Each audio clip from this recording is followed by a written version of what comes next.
One of the benefits of the Dive Right O2ptima CM is that it can use granular scrubber or extendair cartridges. And this is a feature that's pretty unique to this unit, and I want to explain why it's a big benefit for rebreather divers.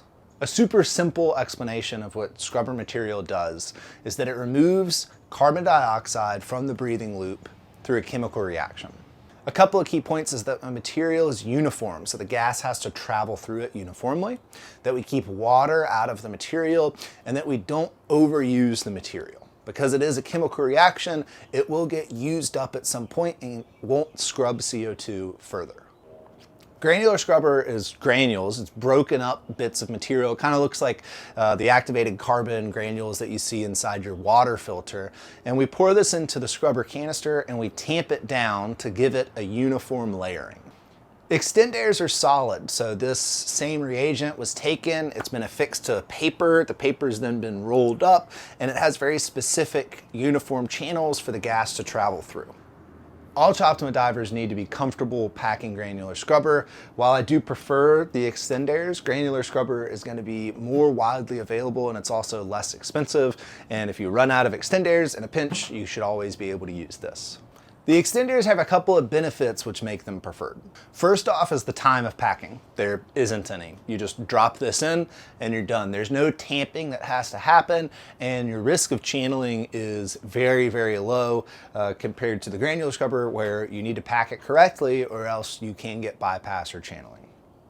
Second is the lack of dust. There's no dust with extendairs, but there is dust with granular absorbent. And dust can be dangerous if we inhale it, but it can also be very messy. It can get caked up and be in parts of our rebreather where we don't want it. With granular scrubber, we've got to be more meticulous of removing that dust, and with extendairs, we don't have to worry about dust at all. The last benefit is that we can actually reuse these extendairs. So extendairs are more expensive than granular scrubber, but this is actually where I end up making my money back. So let's say that scrubber lasts for 4 hours and I've got a couple of dives that are all 2.5 hours long. After every day of diving with granular scrubber, I'd need to throw that scrubber away.